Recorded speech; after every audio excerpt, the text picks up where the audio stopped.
اعوذ باللہ من الشیطان الرجیم بسم اللہ الرحمن الرحیم۔ عزیز دوستو، آئیڈیا فاؤنڈیشن فورم میں آپ سب کو خوش آمدید کہتا ہوں۔ اللہ تعالیٰ کے فضل و کرم سے ہم اپنا پچھلا سیریل پروگرام اللہ، قرآن اور انسان 150 لیکچرز میں مکمل کر چکے ہیں۔ مبارک ہو۔ آج ہم اگلا سیریل پروگرام کثیریت میں وحدت کا قرآنی فلسفہ متعارف کرائیں گے۔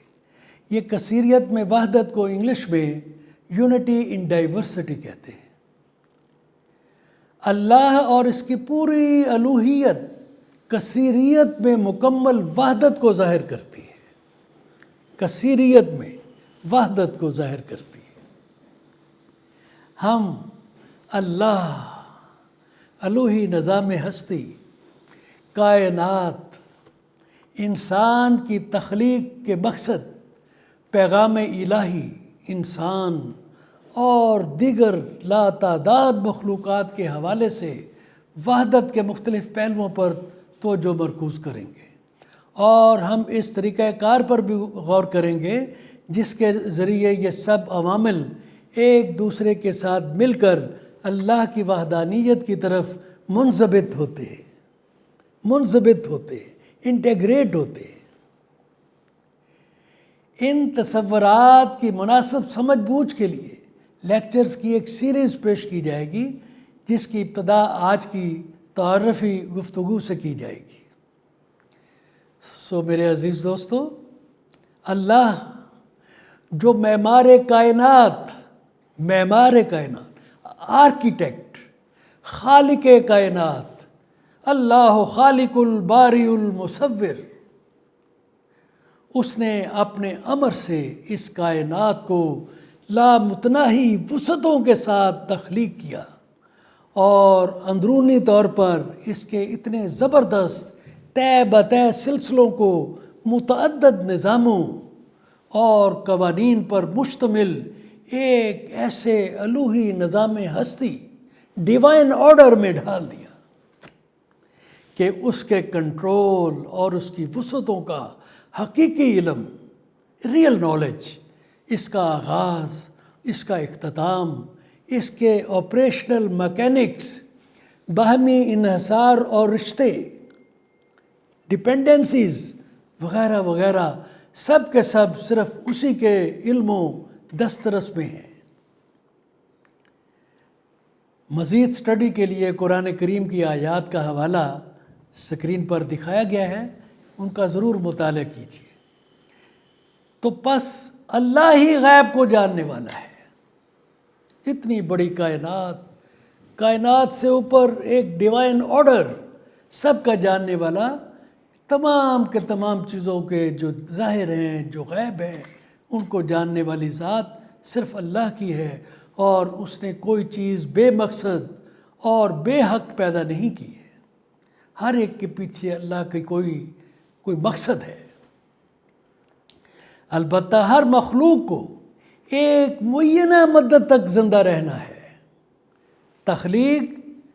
جو مخلوق ہے یا تخلیق ہے، وہ ایک مقصد کے لیے، ایک وقت کے لیے پیدا ہوتی ہے، اور اس کے بعد وہ اپنا مقصد پورا ہونے کے بعد ختم ہو جاتی ہے۔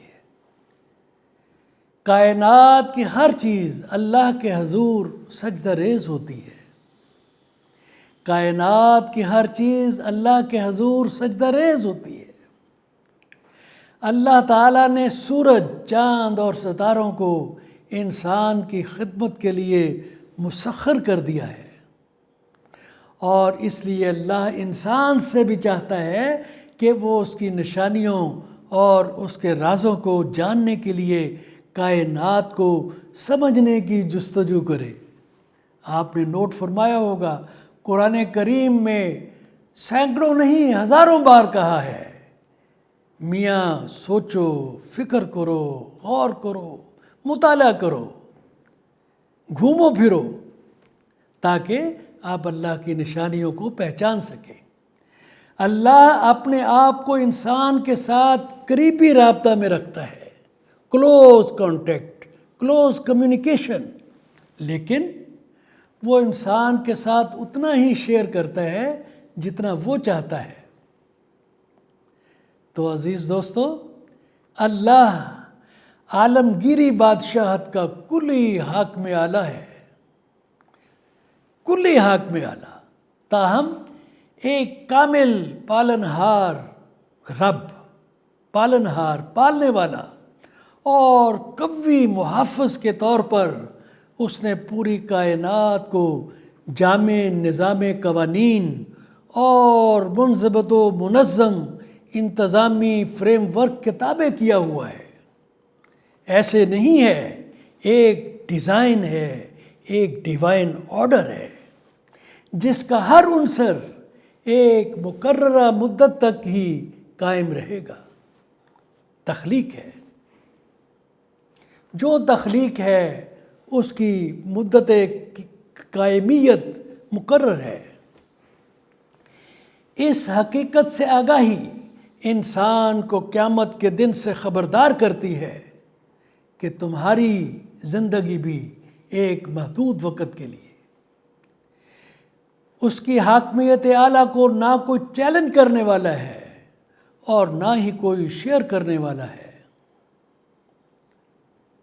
اللہ جو خالق کائنات ہے، اس نے کائنات کو ایک واحد اکائی کے طور پر، ایک یونٹ کے طور پر تخلیق کیا، اور پھر بہترین انتظام و انصرام، ایڈمنسٹریشن اینڈ مینجمنٹ کے لیے اسے ستاروں اور سیاروں کے مختلف دائروں اور برجوں میں، گروپس میں تقسیم کر دیا، اور اسی طرح زمین کو آسمانوں سے الگ کر دیا گیا۔ پھر زندہ اجسام کو ممکن بنانے کے لیے زمین کو پانی فراہم کیا گیا۔ اللہ کے پلانز اور اللہ کی پلاننگ کو نوٹ فرمائیے۔ اللہ کائنات کے کونے کونے میں ظاہر ہے، کائنات کے ہر ذرے میں اس کی مہک ہے، خوشبو ہے، مگر اس کی جسمانی شکل کہیں نہیں ہے۔ یہ اللہ کا کمال ہے۔ عزیز دوستو، اللہ تعالیٰ کے اسرار و رموز میں ایک انسان بھی ہے۔ مین از امنگ دا مسٹریز آف دا یونیورس، جس کو اس نے بوسیدہ مٹی سے پیدا کیا، بوسیدہ مٹی، اور پھر اسے اپنی روح میں سے پھونکا۔ کیا لو مقام ہے اور کیا بلند اعزاز ہے، اور اس میں خصوصی صفات ڈال دی، ایٹریبیوٹس، تاکہ اسے اپنی مخلوقات میں برتر مقام عطا کیا جا سکے۔ اللہ تعالیٰ نے اپنی بہترین مخلوقات کو حکم دیا۔ بہترین مخلوقات کون ہیں؟ فرشتے اور جنات۔ بہترین مخلوقات کو حکم دیا کہ وہ انسان کو سجدہ کرے۔ سب نے سجدہ کیا سوائے ابلیس کے، جس نے اللہ کے حکم کی خلاف ورزی کی، اس بہانے سے، اس پریٹیکسٹ پر کہ انسان کو کم تر مادے سے بنایا گیا ہے، وہ مٹی کا بنا پتلا، میں آگ کا سردار۔ یہ اس کی نخوت، یہ اس کا تکبر، یہ اس کا غرور تھا، اور اس نے یہ کہنے کی جسارت بھی کی کہ وہ انسان کو راہ راست سے بھٹکاتا رہے گا۔ لیکن اللہ نے یقین دلایا کہ اس کا اللہ کے بندوں پر کوئی اختیار نہیں ہوگا۔ اس طرح اللہ تعالیٰ نے انسان کو اس عظیم امانت کے لیے منتخب کیا جسے اس نے قبول کر لیا، باوجود اس کے کہ تمام مخلوقات نے اسے قبول کرنے سے اجتناب کیا تھا، ہچکچائے تھے، ہیزیٹیٹ کیا تھا۔ لہٰذا انسان کو اس خصوصی حیثیت کے ساتھ زمین پر اتارا گیا تاکہ وہ حواس، سینسز، عقل اور روح جیسی اللہ کی طرف سے عطا کردہ صلاحیتوں کو بروئے کار لاتے ہوئے ابلیس کے دعووں کی نفی کرے اور اللہ کی حاکمیت اعلیٰ کو قائم کرے۔ یہ وہ قوتیں تھیں، سینسز، عقل اور روح، جو اللہ تعالیٰ نے انسان کو عطا کی تھیں تاکہ اسے اپنی دوسری مخلوقات پر امتیازی پوزیشن عطا فرمائے۔ باوجود اس کے کہ اس نے انسان کو ایک ایسے سیارے کا مقیم بنایا جو خود کائنات میں ایک معمولی حیثیت کا حامل ہے۔ یہ اللہ کے کمالات ہیں۔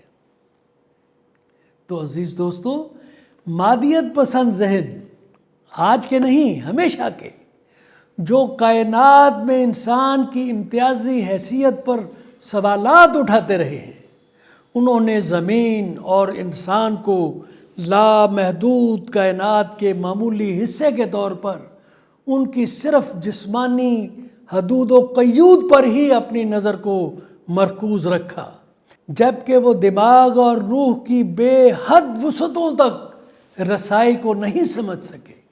جو روح اور عقل کی وسعتیں ہیں ان پر انہوں نے غور ہی نہیں کیا۔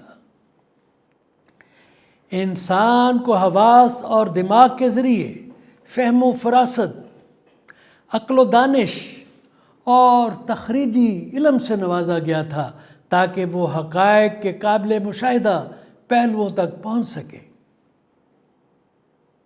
پھر اللہ نے اسے روح کی قوت سے نوازا، روح کی قوت سے، تاکہ وہ صحیح اور غلط میں تمیز کر سکے اور علم و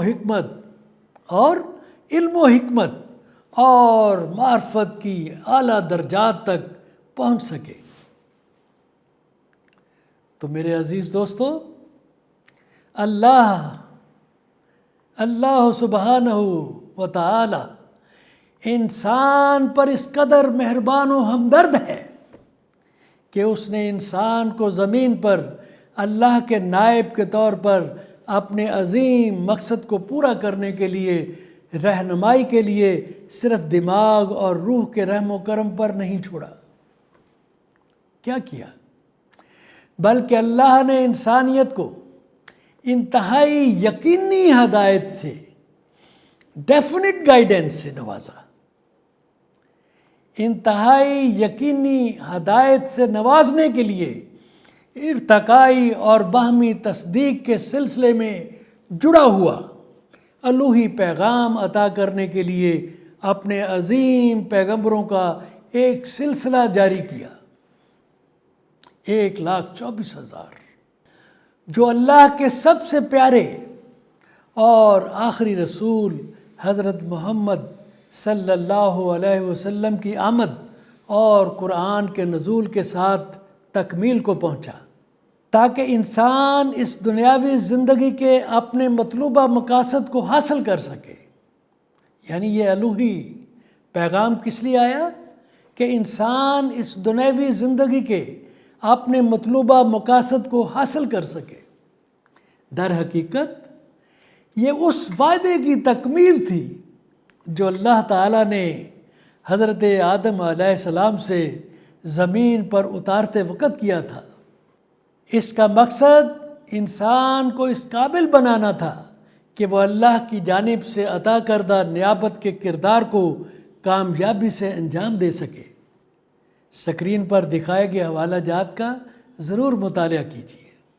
تو عزیز دوستو، اللہ تعالیٰ نے پیغام الہی، روح، عقل اور حواس عطا کر کے انسان کو علم اور رہنمائی کے 4 اہم ذرائع سے نوازا، تاکہ انسان اپنی آزاد شخصیت اور ابلیس کی فریب کاریوں کے باوجود اللہ کی حاکمیت اعلیٰ کا وفادار رہے، اللہ کی حاکمیت اعلیٰ کا وفادار رہے، اللہ کی منفرد فطرت پر قائم رہے اور نیابت کی امانت کو صدق کے دل سے انجام دیتا رہے۔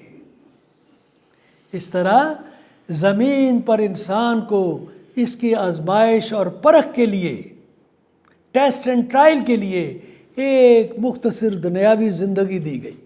اسی جانچ پرکھ کے نتیجہ کی بنیاد پر قیامت کے دن انسان کی آخرت کی زندگی کی حیثیت کا تعین ہوگا۔ اللہ تعالیٰ نے انسان کو اپنی فطرت پر پیدا کیا ہے۔ اس طرح اللہ کی وحدانیت کائنات اور بنی نوع انسان دونوں کی وحدت میں ظاہر ہوتی ہے۔ اللہ کی وحدانیت، اگر بنی نوع انسان، بڑے غور سے سنیے، اگر بنی نوع انسان قوانین فطرت پر ثابت قدم رہیں تو ان کے لیے اللہ کی وحدانیت پر ایمان لانا آسان ہو جاتا ہے، اور وہ اللہ کی رضا و منشا کے حصول کے لیے متحد ہو سکتے ہیں، اور اس طرح اس دنیا میں بھی اور آخرت میں بھی فلاح اور کامیابی حاصل کر سکتے ہیں۔ تو میرے عزیز دوستو، اللہ کی موجودگی اور کائنات میں اس کی کثیریت، ڈائیورسٹی، بنی نوع انسان کی کثرت و تنوع از آلسو ڈائیورسٹی، اور انسانیت کے لیے اللہ کا عظیم پیغام، ان میں سے ہر ایک کا انضمام، مرجنگ پوائنٹ وحدت پر ہوتا ہے۔ تمام راستے وحدت کو جاتے ہیں۔ کائنات کے ذرے ذرے میں اللہ کریم کی موجودگی کی مہک وحدت امر ربی کا پیغام دیتی ہے۔ کھربوں ستاروں اور سیاروں کا کائنات کی وحدت میں انضمام ہوتا ہے۔ کھربوں انسانوں کی اصلیت مٹی کے ایک پتلے سے وابستہ ہے۔ کھربوں انسان، اس وقت اگر 8 بلین ہیں، حضرت آدم علیہ السلام سے لے کے اب تک کھربوں انسان بنتے ہیں۔ کھربوں انسانوں کی اصلیت مٹی کے ایک پتلے سے وابستہ ہے، جسے اللہ کریم نے انسان کی خوبصورت شکل دی اور اپنی روح سے جلا بخشی، اپنی روح پھونکی۔ آکٹیلین ایٹمز، واٹ از آکٹیلین؟ اگر 1 ٹریلین کو بلینز کے ساتھ ضرب دیں تو 1 آکٹیلین بنتا ہے۔ آکٹیلین ایٹمز مل کر ایک منظم انسانی جسم کی تشکیل کرتے ہیں۔ آپ میں سے ایک فرد کا جسم، ایک انسان کا جسم آکٹیلینز ایٹمز پر مبنی ہے۔ پوری بنی نوع انسانیت کو ایک برادری تصور کیا گیا تھا، 1 کمیونٹی۔ تاہم اللہ تعالیٰ نے ہر رسول کی امت کی ضرورت کے مطابق، وقت اور امت کی ضرورت کے مطابق اپنا پیغام بھیجا، جو آخری نبی حضرت محمد صلی اللہ علیہ وسلم کی آمد اور آخری پیغام خداوندی یعنی قرآن حکیم کے نزول کے ساتھ اپنی تکمیل کو پہنچا۔ عظیم پیغام، ڈیوائن میسج، جو کہ قرآن سمیت مختلف آسمانی کتابوں کے ذریعے نازل ہوا، اس کا ایک ہی ماخذ ہے، ایک ہی سورس ہے، ایک ہی جگہ سے آیا ہے، یعنی الکتاب، مدر آف بکس، یعنی الکتاب جو اللہ کے پاس محفوظ ہے۔ اس طرح قرآن اللہ کے پیغام کا سب سے تازہ ترین ایڈیشن ہے، اور اسی پیغام کی روح پر مشتمل ہے جو اس سے پہلی کی آسمانی کتابوں کے ذریعے پہنچائی گئی تھی، اور اللہ نے اس کی حفاظت کی خاطر اسے لوح محفوظ میں تحریر کر رکھا ہے، جہاں سے مٹ نہیں سکتا، جہاں سے ہٹ نہیں سکتا، کوئی ملاوٹ نہیں ہو سکتی۔ لہٰذا اس کی حرمت اور حالات حاضرہ سے مطابقت ابد تک یعنی ہمیشہ ہمیشہ کے لیے برقرار رہے گی، اور اس کے ساتھ خلوص نیت سے وابستگی امن، فلاح و ترقی کے لیے بنی نوع انسان کے اتحاد کو یقینی بناتی ہے۔ سبحان اللہ۔ تو عزیز دوستو، کثیریت میں اتحاد کے قرآنی فلسفہ کی مزید گہرائی میں سمجھ بوجھ کے لیے آئیے اسکرین پر دکھائے گئے چارٹ پر توجہ مرکوز کرتے ہیں۔ سب سے اوپر کے کیپشن میں پہلی سطر میں اللہ لکھا گیا ہے جو سب کچھ ہے۔ دوسری سطر میں اللہ کے اختیار یا اتھارٹی کو امر اور تخلیق میں الگ الگ دکھایا گیا ہے۔ دائیں قالب میں دکھائے گئے امر کے تحت تمام قوتیں اللہ کی الوہیت میں شامل ہیں، یعنی الوہی نظام ہستی، روح، الوہی سمت یا ڈائریکشن۔ لہٰذا یہ الوہی قوتیں وقت، جگہ، زندگی اور موت کی اسیر نہیں ہیں، نہ ان کو موت آتی ہے، نہ ان کو تخلیق کیا گیا تھا۔ ہر الوہی قوت اپنی سطح کے تخلیقی مظاہر کو کمانڈ کرتی ہے، حکم دیتی ہے، چلاتی ہے، گائیڈ کرتی ہے، جبکہ ہر تخلیقی مظاہر کی اپنی سطح پر ابتدا بھی ہے، یعنی کسی وقت وہ تخلیق ہوئی تھی آن اے گیون ڈیٹ، اور اس کی انتہا بھی ہے، ختم بھی ہو جائے گی۔ اس کی وقت مقررہ کی زندگی کے پیچھے کوئی خاص مقصد بھی پنہاں ہے۔ لہٰذا کثیریت میں اتحاد کے قرآنی فلسفہ کو سمجھنے کے لیے آنے والے لیکچرز میں ہم اس کے تمام پہلوؤں پر ایک ایک کر کے گفتگو کریں گے۔ اب ہم اپنی بحث کو ان الفاظ پر ختم کرتے ہیں جو انتہائی غور طلب ہیں۔ سنیے، اپنی ذات میں کچھ بھی خودکار نہیں ہے۔ There is nothing self-centered۔ ہر چیز اللہ کے امر سے قائم ہے۔ Everything is sustained by the command of Allah۔ تو میرے عزیز دوستو، یہ پروگرام اردو اور انگریزی دونوں زبانوں میں ریکارڈ کیے گئے ہیں۔ ان کی ویڈیوز آئیڈیا فاؤنڈیشن کی ویب سائٹ، اس کے یوٹیوب چینل اور فیس بک پر دیکھی جا سکتی ہیں۔ پچھلی ویڈیوز اور تحریری کاپیاں بھی فاؤنڈیشن کی ویب سائٹ پر دستیاب ہیں۔ پڑھنے کے شوقین خواتین و حضرات ان سے استفادہ کر سکتے ہیں۔ آج کا لیکچر نمبر 152 ہے۔ برائے کرم اس پروگرام کا کوڈ نمبر نوٹ فرما لیں، آئیڈیا 2 اور 1، ویب سائٹ www.ideafoundation.com.pk۔ تمام دوستوں سے گزارش ہے، ہمبل گزارش ہے کہ اس نیک مقصد کے حصول میں اپنا حصہ ڈالنے کے لیے فاؤنڈیشن کے یوٹیوب ویب چینل کو ضرور سبسکرائب کریں۔ آپ کی شرکت کا شکریہ۔